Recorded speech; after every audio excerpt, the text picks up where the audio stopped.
Allahu alayhi wasallam anasema hivi, man dhalama qida shibrin min al-ardi tuwiqahu min sab'i aradhina, yoyote ambaye atadhulumu kiasi cha shibri tu katika ardhi hiyo atakuja kuning'inizwa nayo kama tai mbingu saba, kiasi cha mbingu saba.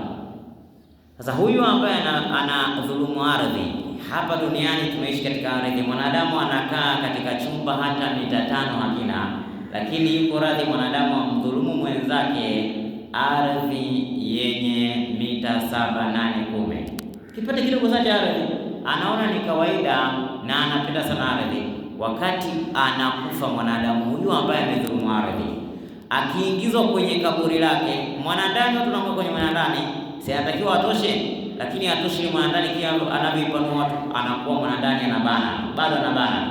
Yaani ardhi kabla hajakuja kufukiwa mchanga inamwambia wewe, si ardhi haikutoshi, na mimi hapa kaburini ufanya nini? Hautoshi. Wewe ardhi haijakutosha, Allah alikukadiria uishi hawajakutosha, umekuja kuchukua ardhi ya mwenzako, kipande cha ardhi ya mwenzako, kiwe kikubwa kiwe kidogo. Sasa muda wa kuwa ardhi haikutoshi, na leo katika ndani ya ardhi hakuna patakapokutosha.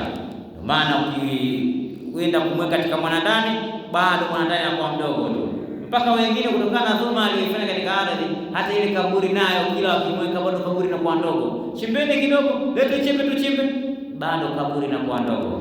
Kwa hiyo katika dhulma zinatofautiana, lakini dhulma ambayo ya kudhulumu ardhi, mwanadamu mateso yake wanayaona kwanza wale watakaomzika, watakaomuingiza katika mwanadamu kabla ya yeye mwenyewe kuona mateso yake. Kwa hiyo ni hatari kubwa kulikweli wanadamu kudhulumiana ardhi. Ukimwona mwenzako anakudhulumu ardhi, achana naye, ni tabu kubwa atakuja kuipata siku ya Kiyama. Watu msigombanie ardhi, hizo ardhi mtakuja kuzikwa ndani yake.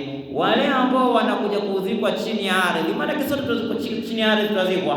Sasa kama umegombania ardhi, hiyo ardhi itakubana kweli kweli, haikutoshi tu. Tumeona tunazika bwana, watu wengi tunazika kila siku, tunazika kila siku. Kila aliyegombania ardhi kwenye mwanadamu hatoshi. Sidhani kama kuna mtu ambaye amezikwa akiwa anagombania ardhi, yaani si haki yake, anagombania ardhi au anawadhulumu wenzake ardhi, halafu akaja kuko kwenye kaburi akatosha. Hayupo mwanadamu aina hiyo, hayupo.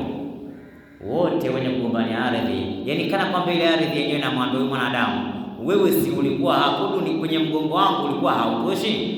Kile unachokipata si ulikuwa hautoshi? Na mimi ndani ya ardhi, ndani ya tumbo la ardhi leo hii hakuna kitakachokutosha. Ndio watu wanapata tabu kuliko eti chepe tumfanye hivi, eti chepe tumfanye hivi. Mwisho tunaona tuzike hivyo hivyo. Lakini hawasemi sasa.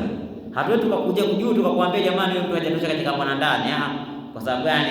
Kwa sababu tumehusiwa kwamba atakaingia ndani ya kaburi asiseme atakayoyaona pale kaburini. Ndio maana Uislamu kila kizika manake wanafanya nini? Wanafunika.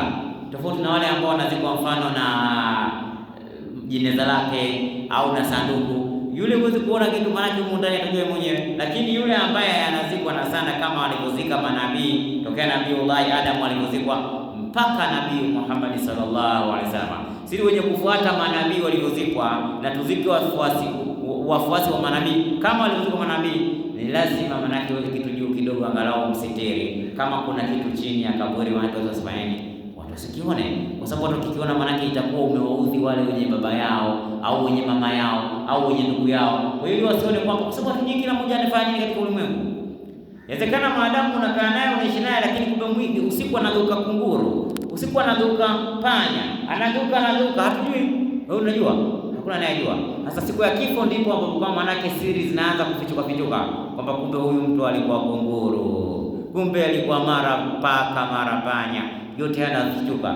Sasa ili isije kuwa ni tatizo katika jamii na isije kuudhi wale walioachwa, tunasema mfunikeni juu yake ili angalau wasione watu ndani yake, na wale watakaoingia ndani ya kaburi wasiseme chochote ambacho watakiona pale kaburini, kwa sababu ukisema ni dhambi kubwa mno mbele ya Allah subhanahu wa ta'ala, kwa sababu utawaudhi wale wenye ndugu yao. Jamani, tumeona kwenye kaburi nyoka mkubwa anamsubiri marehemu, hamna timu tunamsubiri marehemu. Unaweza kusema hivyo? Uwezi. Ukisema kazi unayo. Kwa hiyo lazima watu wasidhulumiane maardhi.